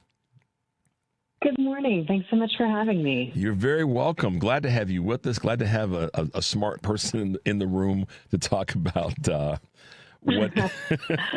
And I mean that. I say that with a smile, as you know, the smart people in the room oftentimes get us moving in a better direction. Sometimes we forget that there are people who spend their careers helping us better understand budget and policy and the priorities that really should be what's part of our country, and making sure that we've got, workforce policy and housing policy and things of that nature better written and then better implemented. And you have, along with your colleagues at Groundwork Collective, really taken that to another level.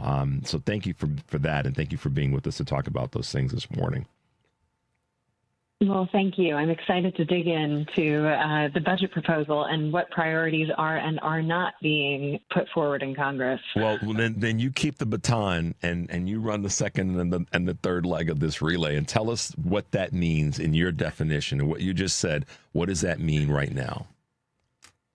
Sure. So taking a step back, right now, the Senate is deliberating on the president's budget proposal and what's called a reconciliation bill. So the president put forth a budget. It included massive cuts to really important programs that help people deal with the rising cost of living, things like the low-income home energy assistance program was slashed at a time when energy prices are skyrocketing, and folks who heat with liquefied natural gas are going to see their bills go up dramatically in the coming winter. And of course, people are going to see energy prices going up for electricity and gasoline over the summer.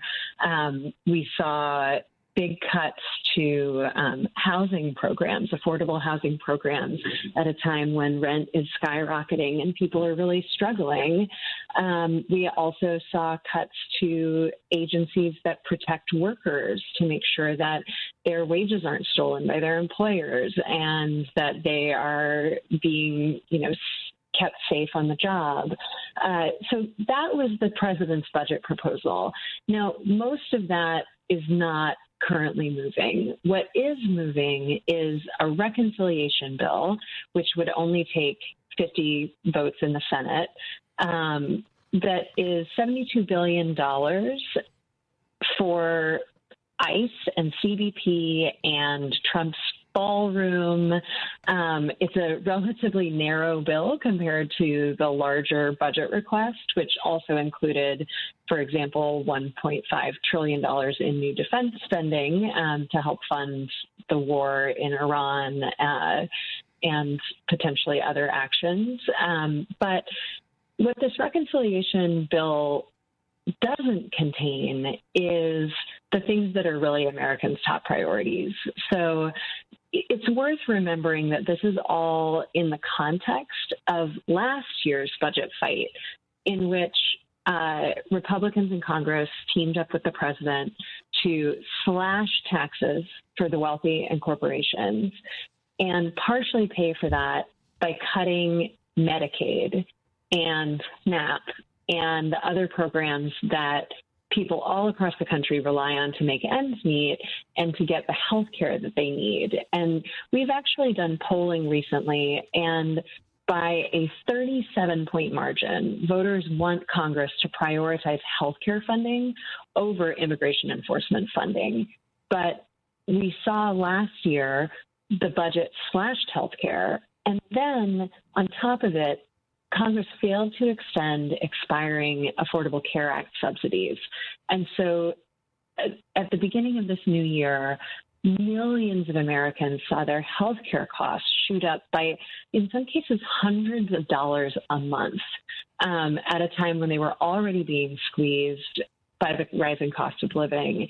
And this budget reconciliation bill could be an opportunity to solve that problem. But there is no interest among Republicans in Congress for dealing with the, thousands of dollars a year, the millions of people who are going to lose their health insurance entirely because they can't afford to make those premium payments. So, I think this is really, you were right to raise priorities when you talked about the budget. It's important to not just focus on what's in the bill, but what's not in the bill. We've got $1 billion for the ballroom and nothing to solve the healthcare crisis or the affordable housing crisis that Americans are facing. Kitty, and thank you. I'm sitting here and I'm like, I go into this mode of, I've said this a bunch of times, to put down my pen and just listen because I can't take notes fast enough with what you're saying. But that's a compliment to you. This is the thing that just smacks me upside the head when I think about this. I think about it from the voters' perspective, and that is, voters can fix this by letting their elected officials know, I didn't ask for this. I mean, some people would challenge me and say, yeah, Chu, they did ask for this because they were told that this is what, to your point, what's in the bill versus what's not in the bill, that these things were going to happen. And so I don't want to sound like the person that's blaming voters, because I'm not saying that, but I am saying now that this is where voters have an opportunity to reclaim their power and say, wait a minute, I've got, a community that's struggling. We don't need a damn ballroom, period, for nothing. There's nothing, and I don't care if the vote is left, right, or in the middle. That's the answer. And so the political side of this, the voting side of this is where, I'm kind of excited in some ways, Kitty, that we can see voter engagement increasing, where people are saying, no, I want the subsidies are something that we should all have, because the greater impact is on our overall economy. If people can't pay that bill, then what are the other things that they can't pay because of this stupid budget and proposal for more, or not proposal, but request for more money? This is where I think voters have a huge opportunity to reset the to reset the conversation and say, no, this is no longer acceptable. How do you land, or where do you land when you think about that, sort of outside of the policy part of your analysis? All of these moves are incredibly unpopular. And we see that in polls. We see that in, if you just go out and talk to people, people are really focused on the cost of living. They're really focused on high energy prices. They do not support this war in Iran. They are not interested in paying more at the pump to support it. They don't support these cuts to really important programs, especially to healthcare. And I think the question is going to be whether that is going to be able to translate into some accountability for Republican elected officials who right now are just following Donald Trump wherever he goes, no matter how unpopular that is or he becomes. So, I think you're right that the midterms are an opportunity for voters to make their voices heard. In the Senate, we have this difficult situation where a very small minority of the country elects the majority of senators at this point. But even there, we're seeing some Republicans in the Senate saying they're a little bit nervous about spending $1 billion on a ballroom. But I would have much preferred that they had been more nervous last year, spending $4 trillion on tax cuts for the wealthy, which were deeply unpopular, and then coming back and cutting healthcare programs for the American people. And I think that is something that the American people were very much opposed to at the time and were very motivated by and very angry about. And I think the same is true the expiration of the Affordable Care Act subsidies. But, I think Republicans in Congress are banking on folks having a short memory and not holding them accountable for those votes. But I think that that's a very risky gamble. It most definitely is, and it goes to show that their political acumen may not be as good or as strong as they've led so many of their voters to think that it is. Kitty, we're going to take a little bit of a break. When we come back, I'm going to talk a little bit about some other things that some of your colleagues have written recently. You're listening to Choose Views on WCPT AM 820 in Chicago and WARR 1520 AM and 103.5 FM from Warren County, North Carolina, and the good friends of ours at AM 950. The progressive voice of Minnesota. I'm Richard Chu. We are talking with Kitty Richards, Senior Fellow at Groundwork Collaborative, and we'll be right back.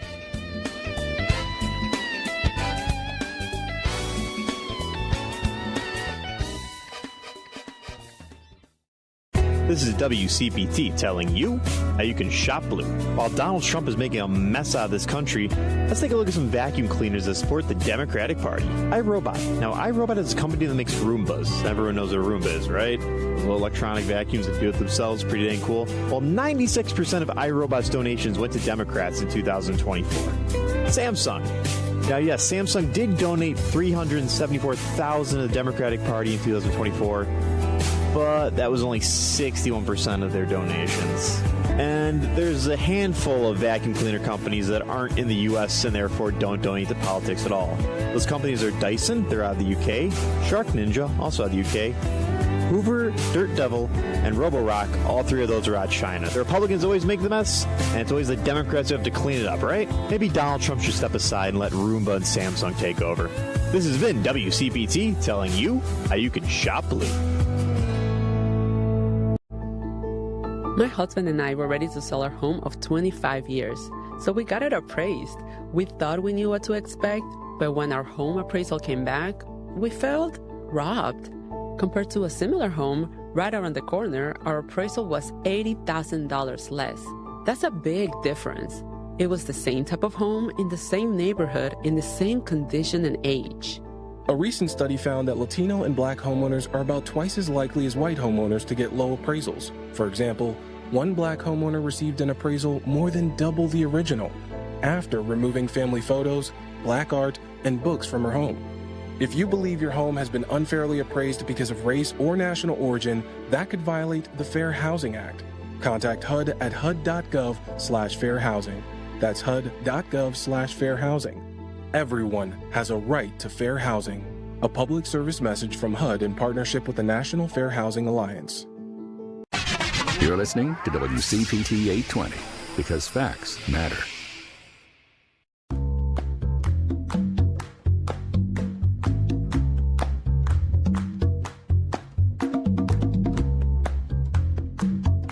Mike's on, truth's out. This is Choose Views with Richard Chu.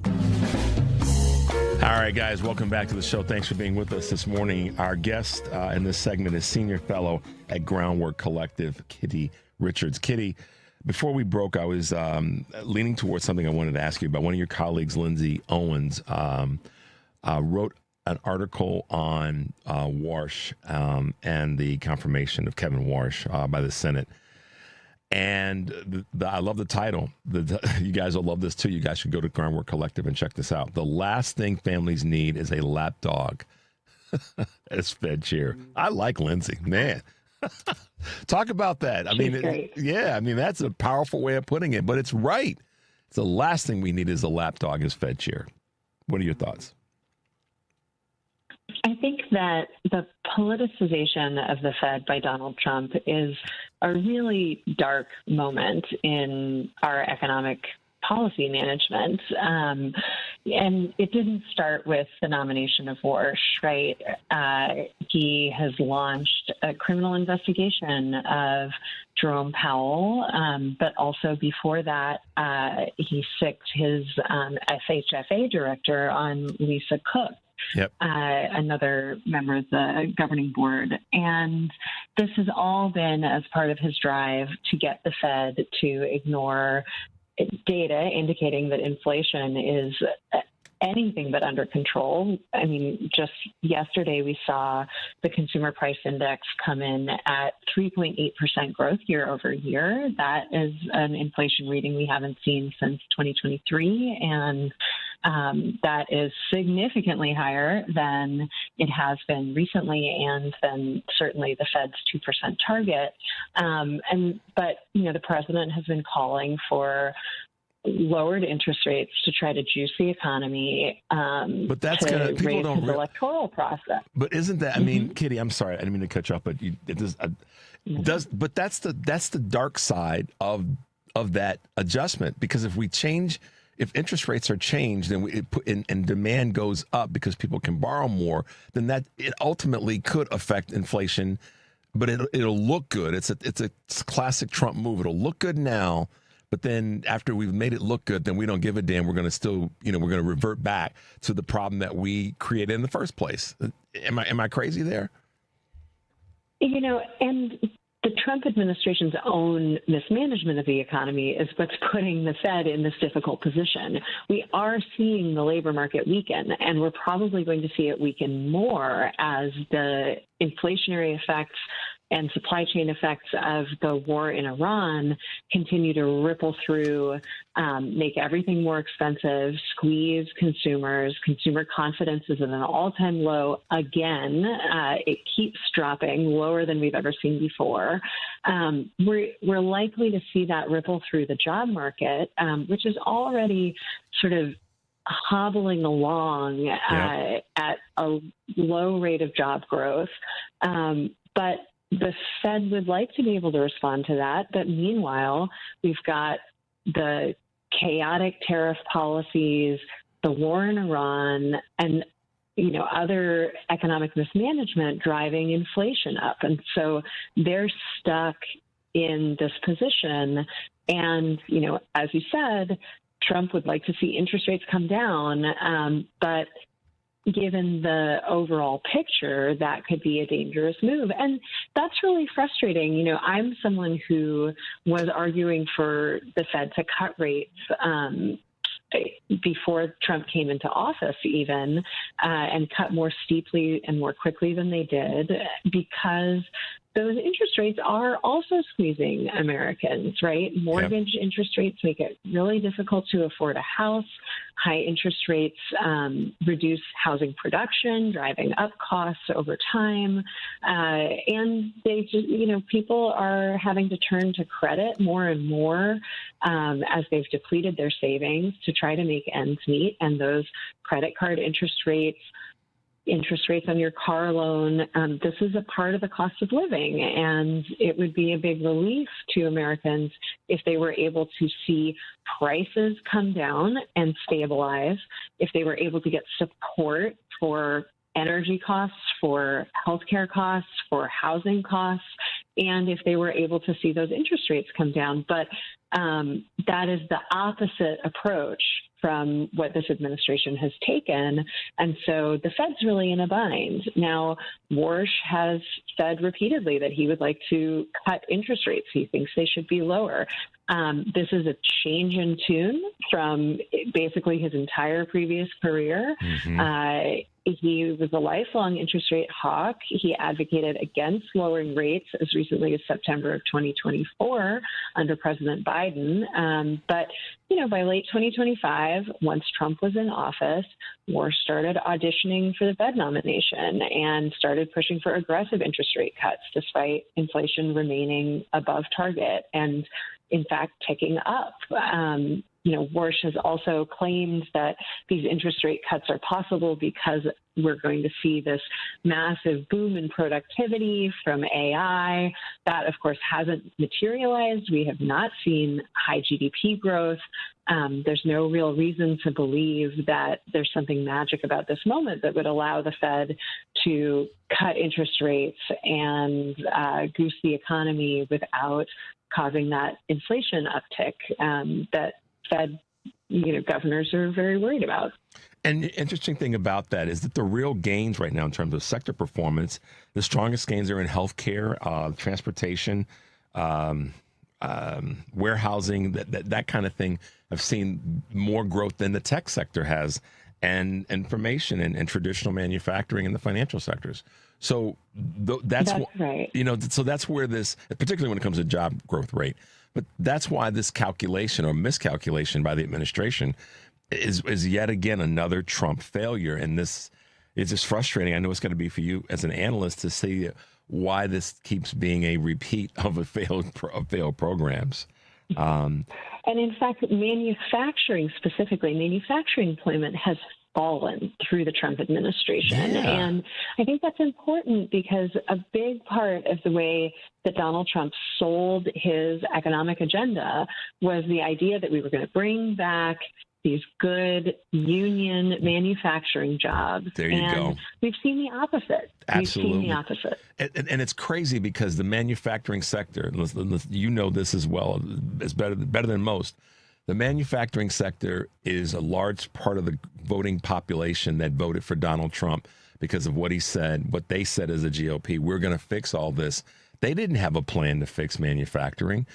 Tariffs hits right out of the gate, which made that sector even worse. And yet, here we are. Katie, I got to ask you another question before we wrap up, and I can't wait to have you back on. It's been an honor to have you this morning. Trump's in China, and I talked about it yesterday, and that this is going to be a debacle and a failure. And he kind of took in his mob guys with him. He wants to show, a bit of force by taking in some of the tech bros. Elon's with him, and I guess Tim Scott and Wang's with him. What do you think is going to come out of this meeting in China?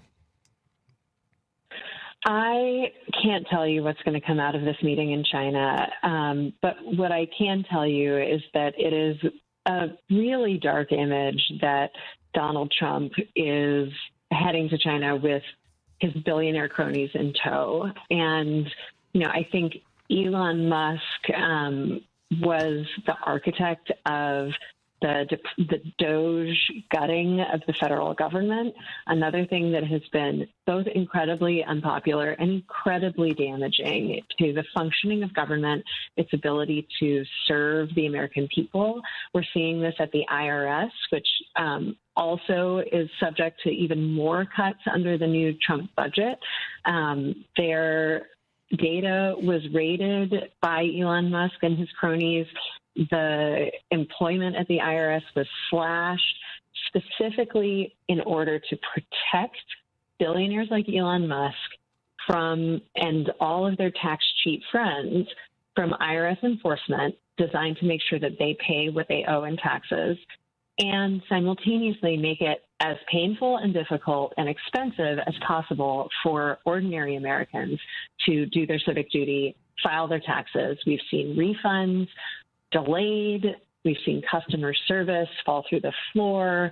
The IRS is completely strapped, and it's just a microcosm of the entire Trump agenda. And I think you see that in Trump's prosecution of the war, in his chaotic tariff policy, that, when the stock market started to fall, we saw very special tariff carve-outs for some really big industries, including the tech industry, right, to make sure that the stock market would stay high and that those same billionaires who he's now palling around with on Air Force One would not see their profit margins drop. And I think it's just it's a real window into how this administration views their role. And who they really care about at the end of the day. Kitty Richards, Groundwork Collaborative. She's a senior fellow. You guys need to check her out. Real quick, Kitty, how can folks find you on socials and all the rest? The best thing to do is go to groundworkcollaborative.org. That's where you can see all of the statements and papers that we put out and read that good analysis. That's groundworkcollaborative.org. And also follow the organization on X, on Instagram, on all of the platforms you use. Fantastic. Thanks so much for being with us this morning. Kitty Richards, have a great day. We'll talk to you soon. Thank you. All right, guys, let's get out of here. Thanks for being with us this morning. Thanks to Kurt Mullett. Thanks to Alex Nyirendah, and, of course, to our team here at WCPT. Stay tuned for the Stephanie Miller Show, and remember to take a deep breath and make this wonderful life of yours count. We'll talk to you tomorrow.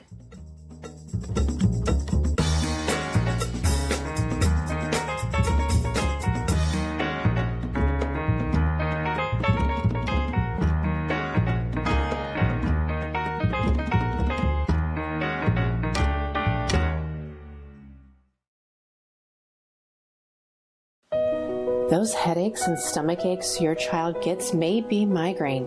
10% of children and 28% of adolescents have migraine disease. Migraine at School can help. Learn more at migraineatschool.org. As a parent, I know how migraine impacts my daughter's ability to learn. Every child deserves the chance to flourish in school. Visit migraineatschool.org. Sponsored by the Coalition for Headache and Migraine Patients. After serving in the military, life can seem like an endless loop.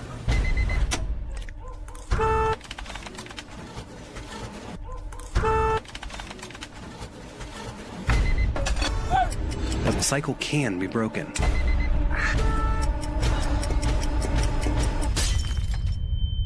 You're not alone. Visit maketheconnection.net to learn more.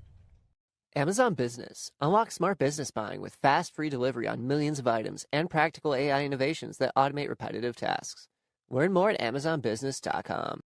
AP News. I'm Marcela Sanchez. President Trump has arrived in Beijing for talks with Chinese leader Xi Jinping. They're expected to discuss the Iran war, trade, and U.S. arms sales to Taiwan. China is displeased with the U.S.'s plans to sell weapons to the self-governing island, which China claims as part of its own territory. Trump told reporters he'd be discussing with Xi an $11 billion weapons package for Taiwan that the U.S. administration authorized in December, but hasn't yet begun fulfilling. The arms package is the largest ever approved for Taiwan. FBI Director Kash Patel angrily lashed out at a Democratic lawmaker at a budget hearing yesterday, calling allegations that he drinks excessively on the job and has at times been unreachable to his staff, quote, unequivocally, categorically false. The exchange began after Patel was confronted about a recent article in The Atlantic magazine. Patel has filed a $250 million lawsuit over the story. A French woman who contracted hantavirus on the cruise ship is severely ill in a Paris hospital. AP correspondent Charles de Ledesma reports. Xavier Lescure, an infectious disease specialist at a Paris hospital, says the patient has the most severe form of cardiopulmonary presentation, and she's receiving the final stage of supportive care. Meanwhile, Health Minister Stephanie Riest says 4 other French nationals repatriated from the ship had tested negative and were doing well, adding 22 French contacts linked to infected people evacuated have been identified, contacted, tested and hospitalised, or were being hospitalised. Riest adds positive cases identified so far are exclusively MV Honvius cruise passengers. This is AP News.